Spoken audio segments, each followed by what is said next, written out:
pessoal, meu nome é Ederson de Souza Félix. Vamos trabalhar aqui com o direito processual do trabalho. Sou servidor da Justiça do Trabalho há cerca de 20 anos e vamos aqui com esses poucos minutos tentar explicar para vocês o processo do trabalho. Então, a primeira definição que podemos falar de processo do trabalho trata-se de um ramo da ciência jurídica que é constituído por um sistema de princípios. Além de princípios, nós vamos ter normas, vamos ter instituições próprias que têm um objeto que é promover a pacificação justa dos conflitos decorrentes das relações jurídicas tuteladas pelo direito material do trabalho. E, com base nisso aí, fortalecer a justiça do trabalho. Então, esse é um conceito que vem lá do Carlos Henrique Bezerra Leite, um grande doutrinador na matéria de processo do trabalho. Então, ficamos aí. Direito processual do trabalho, ramo da ciência jurídica, constituído por um sistema de princípios, normas e instituições próprias. E qual que é o objetivo, então, do processo do trabalho? Promover a pacificação justa dos conflitos decorrentes das relações jurídicas tuteladas. Então, o processo do trabalho é um ramo do direito público, isso aí nós temos que ter em mente que é um ramo do direito público. Trata-se de um direito subjetivo, que é a faculdade de agir, e de invocar o direito objetivo, que é a norma agente. Você invoca o direito objetivo a seu favor. O direito processual está a serviço do direito material, ou seja, do direito do trabalho. Guardem isso aí, não percam essa. Algumas terminologias para ser utilizado no processo de trabalho que nós vamos utilizar é demandante, o autor ou reclamante. E outra terminologia seria o demandado, réu ou reclamado. Temos que ter isso aí em mente. Demandante, autor, demandado é o réu, ou também, respectivamente, como reclamante ou reclamado. Primeiro princípio, partindo dessa parte do início, que trouxemos a definição, as terminologias que são utilizadas no processo do trabalho, vamos falar agora aqui sobre o princípio da aplicação subsidiária do CPC. A CLT, ela é de 1943 e ela não traz todas as normas necessárias para que se possa buscar a justiça ao caso concreto. Então, com isso, havendo omissão na CLT, desde que haja compatibilidade entre a norma e os princípios gerais do processo do trabalho, nós vamos utilizar o CPC. Então, princípio de aplicação subsidiária do CPC. Está previsto aonde isso aí? Está previsto no artigo 769 da CLT. Então, havendo omissão, havendo compatibilidade, eu posso utilizar o processo civil no processo do trabalho. Agora, é importante o seguinte, esta omissão não pode esquecer. Para que eu possa utilizar a omissão, tem que haver o quê? A compatibilidade. Eu vou trazer um exemplo em que há omissão no processo, há omissão na CLT, e eu não posso utilizar o Código de Processo Civil, em face da jurisprudência firmada pelo Tribunal Superior do Trabalho. É o exemplo do litisconsórcio com procuradores diferentes. Bom, no processo civil, havendo litisconsórcio com procuradores diferentes, qual é o prazo para recorrer? No caso, eu teria um prazo em dobro para recorrer. Agora, a CLT é omissa, a CLT não trata sobre isso. Só que este artigo do Código de Processo Civil, ele não é compatível com a Justiça do Trabalho. Por isso, em face da orientação jurisprudencial da SBDI 1, número 310, não se aplica à Justiça do Trabalho o artigo 191. Cuidado, isso já foi objeto de prova. Em várias questões já foram cobrados, se aplica-se ao litisconsórcio com procuradores diferentes, se aplica o prazo em dobro para recorrer. Isso não ocorre em face da súmula da OJ 310 da SBDI 1. Omissão na CLT na fase de execução. Na fase de execução pode ocorrer também omissão. E aí nós vamos aplicar não o artigo 769, mas o artigo 889 da CLT. O artigo 769 fala que, havendo omissão da CLT, eu posso aplicar o Código de Processo Civil. Já na fase de execução, havendo omissão na CLT, eu vou aplicar a Lei de Executivos Fiscais, ou seja, a Lei 6.830 de 1980, e somente a partir dela é que eu vou poder utilizar o CPC. Então não esqueçam que na fase de execução eu utilizo a Lei de Executivos Fiscais, Lei 6.830 de 1980. E no processo de conhecimento, havendo omissão, eu posso utilizar o Código de Processo Civil. Guardem aí, anotem no caderno de vocês. Artigo 769 e artigo 889. Artigos importantíssimos para serem memorizados por você. Continuando, nós vamos falar o seguinte. O princípio da inércia. O que seria o princípio da inércia no processo do trabalho? Esse princípio, ele está previsto aonde? No artigo 2º do Código de Processo Civil e no artigo 262, primeira parte também do Código de Processo Civil. Esse princípio, ele vai nos dizer que a jurisdição não se instaura em regra de ofício, pois depende de provocação. Não podemos aplicar de ofício, pois ela depende o quê? De provocação. O princípio da inércia também é conhecido como o princípio da demanda ou princípio do dispositivo. Guardem, princípio da inércia é igual ao princípio da demanda ou princípio do dispositivo.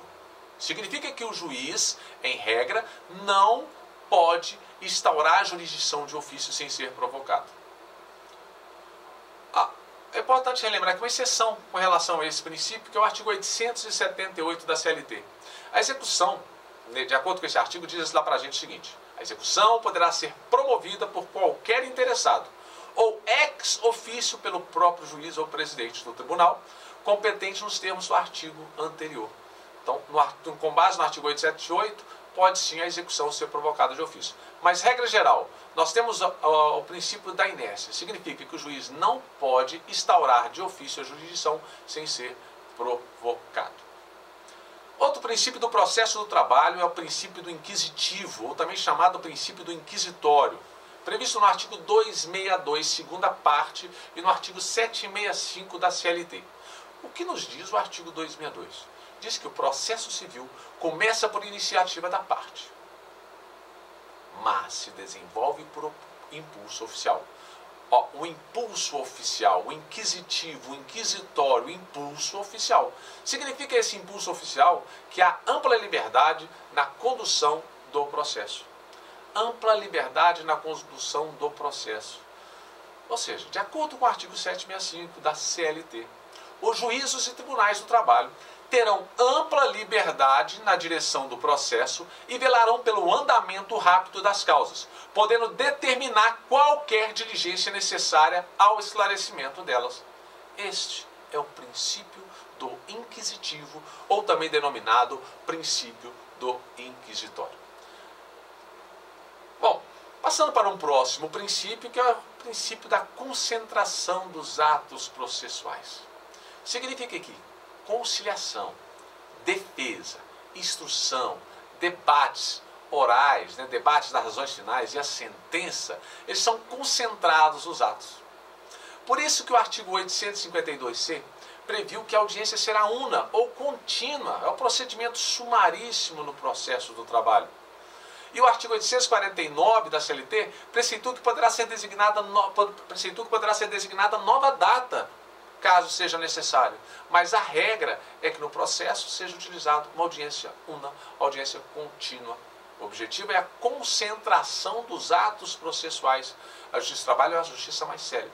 E só para que possamos não passar batido, o procedimento sumaríssimo, para que você possa recordar, é aquele procedimento cuja ação não ultrapassa os 40 salários, não ultrapasse os 40 salários mínimos. Acima de 40 salários mínimos, nós temos o procedimento ordinário.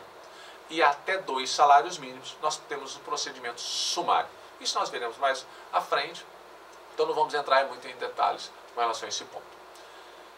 E outro princípio que nós temos que falar aqui para vocês é o princípio da identidade física do juiz.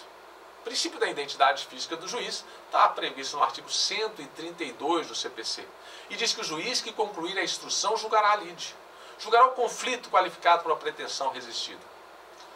Na Justiça do Trabalho, nós tínhamos antigamente, antes de setembro de 2012, nós tínhamos a súmula 136. Essa súmula foi cancelada. E ela dizia que não se aplicava este princípio na Justiça do Trabalho. Observe que a súmula 222 do Supremo Tribunal Federal também fala sobre esse princípio. Não foi cancelada essa súmula 222 do STF. Mas o entendimento que prevalece é o entendimento do TST. Ou seja, hoje, o juiz que concluir a instrução julgará a lide, conforme previsto no artigo 132 do CPC. Outro princípio, princípio da imediatidade ou da imediação. Significa a produção das provas se dará por intermédio do juiz. Por que é o intermédio do juiz? Porque o juiz é a figura que tem o contato direto com as partes. É a figura que tem o contato direto com as testemunhas, com os peritos e com os terceiros. O artigo 342 do CPC diz que o juiz pode interrogar a qualquer momento as partes. O 440 do CPC diz que o juiz pode inspecionar tanto pessoas quanto coisas. O artigo 446 diz que as provas serão produzidas com a participação do juiz. E o artigo 820 da CLT, o juiz repassa as perguntas. Então temos aí todas essas situações, esses artigos que foram citados, o princípio da imediatidade ou imediação. E temos também o princípio da perpetuatio jurisdictionis. Onde está previsto esse princípio da perpetuatio jurisdictionis?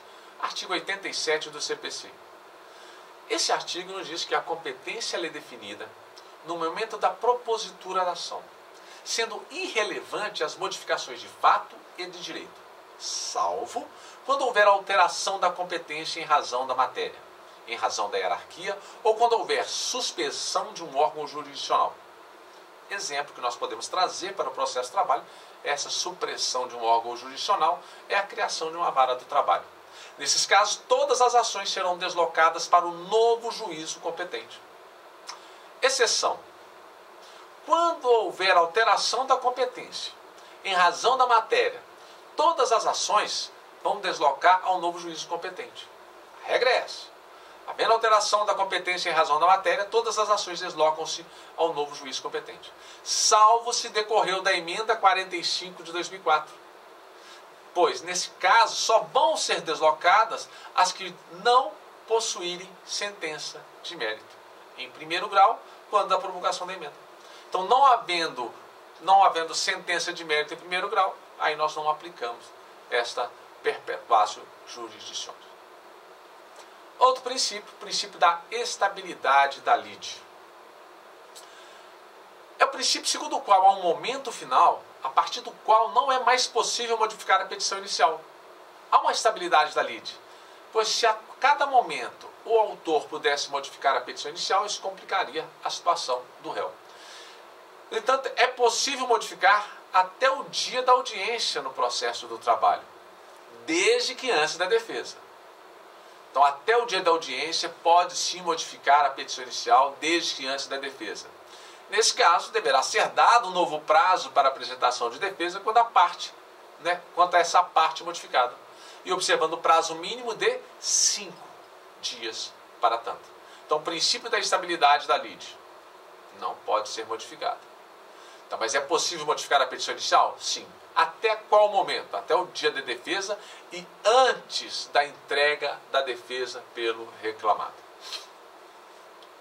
Outro princípio, princípio da eventualidade, previsto no artigo 300 do CPC. O princípio fala que toda matéria de defesa deve ser aduzida na contestação. Então, toda matéria deve ser aduzida na contestação. Então, qual é o nome desse princípio? Princípio da eventualidade.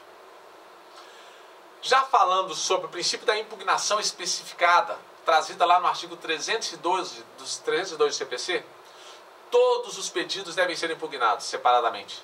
Não se admite a impugnação por negativa geral. Ou seja, princípio da impugnação específica. Não se admite impugnação por negativa geral.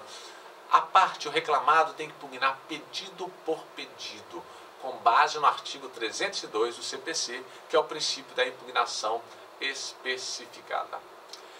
Princípio da finalidade, ou também chamado instrumentalidade das formas. Previsto aonde? Previsto no artigo 154 e no artigo 244 do CPC. Se a lei prevê determinada forma para a prática do ato, sem combinação de nulidade, se praticado de forma diferente alcançar a sua finalidade, será reputado válido.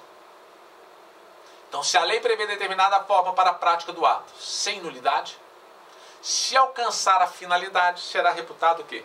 Válido. Princípio da finalidade ou instrumentalidade das formas. Outro princípio, princípio da extrapetição.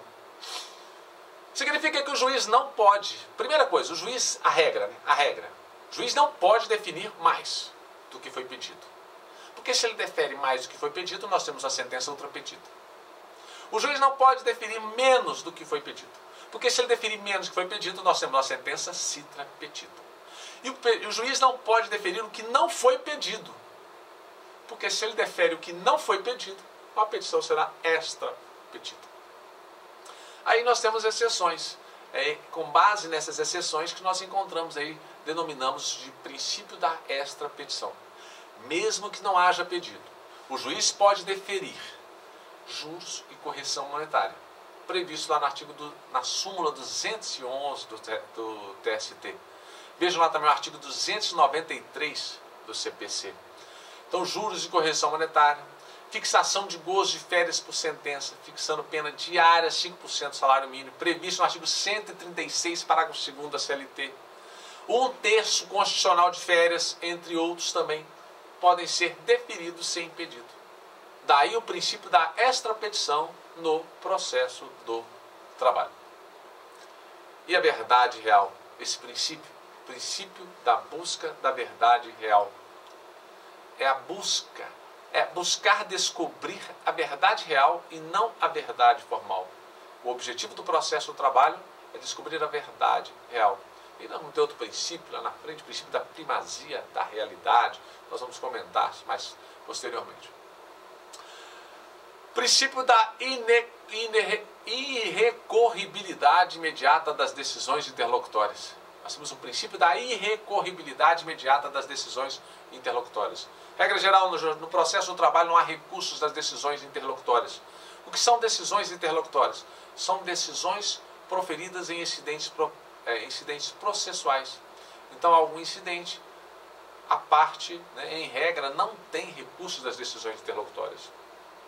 Então, elas não são recorríveis. Onde está previsto aí? Artigo 893, parágrafo 1º da CLT, e temos a súmula 214 TST, importantíssimo, que traz para nós algumas exceções a este princípio. A primeira exceção é quando o TRT proferir decisão interlocutória contrária à súmula OJ. Quando o TRT proferir decisão interlocutória contrária à súmula OJ do Tribunal Superior do Trabalho. Aí é possível o recurso dessa decisão interlocutória. Uma segunda exceção são as decisões suscetíveis de impugnação com recurso para o mesmo tribunal. Também aí é possível, decisão suscetível de impugnação. E a terceira hipótese trazida por essa súmula 214 são as decisões que acolhem exceção de incompetência territorial com remessa dos autos para o TRT distinto daqueles que vinculam ao juiz excepcionado. Essa última hipótese é a que mais vem sendo cobrada em provas. Ou seja, se eu tenho um tribunal regional do trabalho, se eu tenho um juiz de Minas e um juiz de São Paulo, e o juiz de Minas manda os autos do processo para São Paulo, ora, eu vou ter dois tribunais interferindo aí. Nesse caso, haverá sim possibilidade de recurso dessa decisão interlocutória. Mas, em regra, decisões, exceção de competência em razão do local, não caberiam recurso. Não caberia recurso aí. Outro princípio, o princípio do ius postulandi das partes, previsto no processo do trabalho. O processo do trabalho, nós temos lá que os empregados e empregadores poderão reclamar pessoalmente na Justiça do Trabalho e acompanhar as suas reclamações até o final. Ocorre que o Tribunal Superior do Trabalho limitou esse até o final. Porque, de acordo com essa súmula do TST, a súmula 425, as partes podem reclamar pessoalmente nas varas do trabalho e nos TRTs. Só nas varas do trabalho, nos TRTs. Então não alcança aí nem o Tribunal Superior do Trabalho, nem o Supremo Tribunal Federal. E também não alcança ações rescisórias, as ações cautelares, os mandados de segurança e os recursos do STJ. Então, não cabe o ius postulante no TST, não cabe.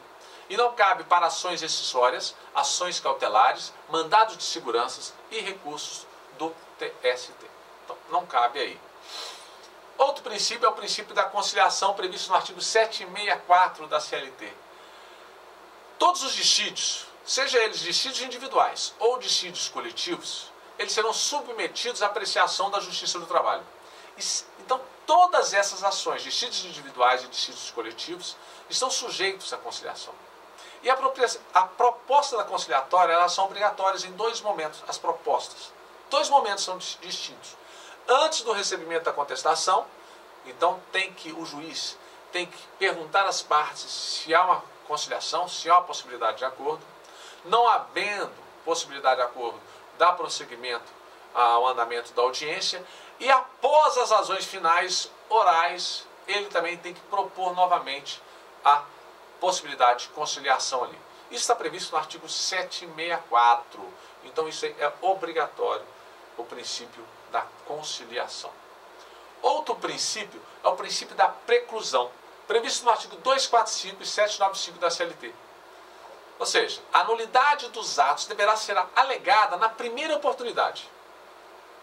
A parte tem que alegar a nulidade dos atos na primeira oportunidade. Qual é a consequência se ela não alegar na primeira oportunidade? Nós vamos ter aí a pena de preclusão. Preclusão. No entanto, o artigo 245 traz algumas exceções. Significa que a preclusão não será aplicada quando o juiz deva decretar de ofício a nulidade. Então, se a parte não alegou, mas o juiz tem que decretar de ofício a nulidade, aí há uma possibilidade. E segunda exceção, ocorrerá quando a parte provar legítimo impedimento para a prática do ato. Então, o artigo 245 do CPC traz duas exceções a este princípio. Outro princípio é o princípio do ônus da prova. Dois artigos importantíssimos, 818 da CLT e o artigo 333 do CPC. De acordo com o artigo 818 da CLT, a prova das alegações incumbe a parte que as fizer. E o artigo 333, ele traz também esse mesmo princípio do ônus da prova, mas ele separa. Ele fala que o autor, que o ônus da prova incumbe ao autor, quando o fato constitutivo de seu direito. E o ônus da prova incumbe ao réu quanto à existência de fato impeditivo, modificativo ou extintivo do direito do autor. Bom, passando essa parte, vamos agora ao princípio da oralidade. Princípio da oralidade. Várias situações que nós vamos encontrar o princípio da oralidade. Aqui, ó, protesto em audiência. É oralidade, artigo 795. A parte não estiver concordando com alguma coisa, ela deve protestar. Razões finais orais, ela será feita em quantos minutos? 10 minutos. Razões finais, 10 minutos. 850 da CLT. A contestação, ela pode ser formulada em quanto tempo? Às vezes a parte não leva escrita a sua contestação, ela deverá manifestá-la no prazo de 20 minutos. Artigo 847 da CLT. Então as duas propostas de conciliação também, previstas lá no artigo 50 e artigo 856, nós temos que essas situações estão ligadas ao princípio da oralidade. Parte do princípio da oralidade, temos o princípio do juiz natural. Está previsto aonde? Artigo 5º, inciso 37 da Constituição Federal, que diz que não haverá juízo ou tribunal de exceção. Bom, por hoje terminamos aqui os princípios ligados ao processo do trabalho, os princípios ligados também ao processo civil e que conseguem se adequar um com o outro aí. Espero que vocês tenham gostado. Se vocês gostaram, vocês curtam, façam os comentários aí abaixo aí no YouTube e que para a gente possamos trazer outras matérias importantes para vocês. Até breve, um abraço.